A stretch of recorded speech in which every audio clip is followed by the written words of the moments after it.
દિલ્હીના જંતર મંતરમાં ચાલી રહેલું આંદોલન હવે માત્ર દિલ્હી પૂરતું નહીં પરંતુ આખા દેશમાં તેના પડઘા જોવા મળી રહ્યા છે.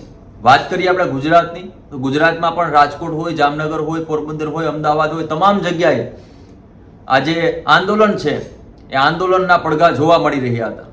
આજે પણ ગાંધીનગર ખાતે આમ આદમી પાર્ટીના નેતાઓએ કોલ આપ્યો હતો કે અમે પણ આ વિદ્યાર્થીઓના સમર્થનમાં આંદોલન કરીશું, પરંતુ જ્યાં આંદોલન સ્થળે પહોંચે તે પહેલા જ પોલીસ દ્વારા તેની અટકાયત કરી લેવામાં આવે છે. આ વચ્ચે આમ આદમી પાર્ટીના બે નેતાઓએ અનશન શરૂ કર્યા છે. શું છે સમગ્ર વિગત, તેની વિગતે ચર્ચા કરીશું. નમસ્કાર, હું સમ્રાટ અને તમે જોઈ રહ્યા છો ચક્રવાત.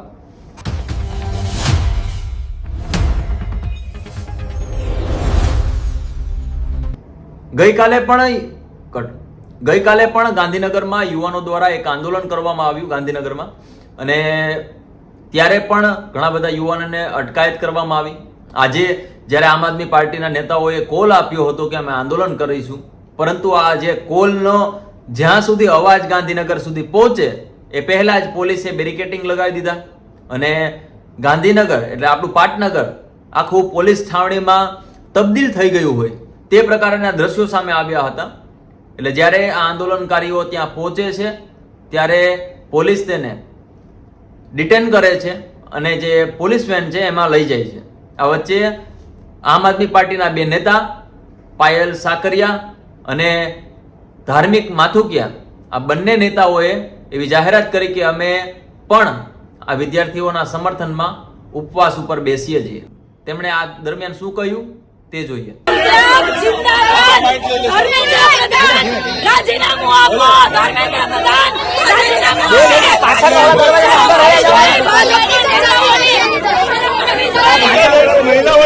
તમારી આ તાનાશાહીથી અમે ડરવાના નથી. આખા ગુજરાતના યુવાનો ઠેર ઠેર વિરોધ કરશે. તમારે તાકાત હોય તો રોકી બતાવો.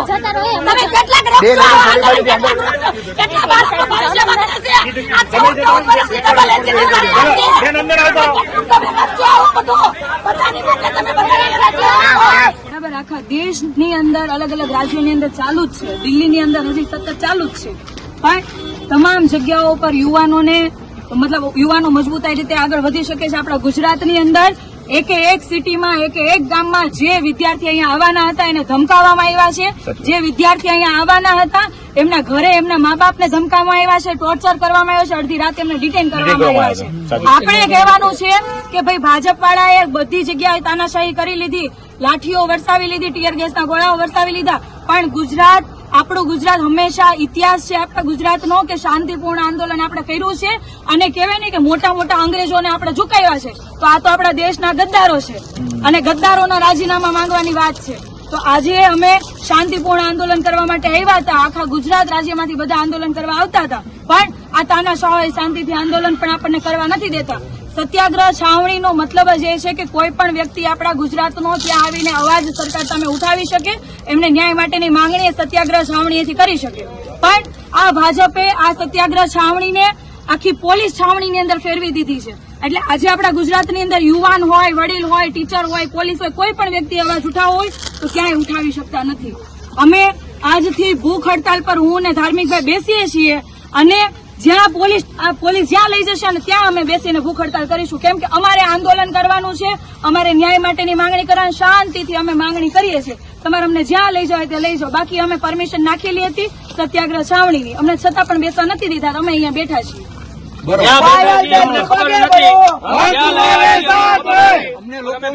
અત્યારે ક્યાં લઈ આવ્યા છે કોઈ જાણકારી નથી. આ ગાંધીનું ગુજરાત છે, આ આંદોલનકારી લોકોનું ગુજરાત છે. આ ગુજરાતમાંથી જ આંદોલનો ચાલુ થયા છે. કદાચ અમે એ વખતે ગાંધીજીની ચળવળ વખતે તો નહોતા, પરંતુ અત્યારે અમને ગર્વ છે કે આ ગુજરાતને બીજી વખત, આ ભારતને બીજી વખત બચાવવાની ચળવળમાં અમે સૌ સાથે છીએ. શાંતિપ્રિય રીતે આંદોલન કરવા માટે જવાના હતા, શાંતિપ્રિય આંદોલન કરી રહ્યા હતા, ત્યાં પોલીસનો ઉપયોગ કરી, પોલીસને આગળ કરી અને ખૂબ રીતે ખરાબ રીતે ઉટકાયત કરવામાં અમારી સૌની આવી છે. ત્યારે આજે જે છાવણી પર અમે ઉપવાસ આંદોલન કરવાના હતા એ જ ઉપવાસ આંદોલન અમારું ચાલુ છે. ઉપવાસ આંદોલન બંધ નથી થયું અને આ જ ઉપવાસ આંદોલન અમે પોલીસ સ્ટેશનમાં પણ ચાલુ રાખ્યું છે. હું અને પાયલબેન કન્ટિન્યુ ઉપવાસ આંદોલન પર બેઠા છીએ અને જ્યાં સુધી વિદ્યાર્થીઓનો પ્રશ્ન જે એક જ માંગણી છે કે ધર્મેન્દ્ર પ્રધાન રાજીનામું ન આપે ત્યાં સુધી અમારું ઉપવાસ આંદોલન ધરણા અમારા ચાલુ છે. કોઈ પણ જાતનું અન્ન અમે નહીં ખાઈએ.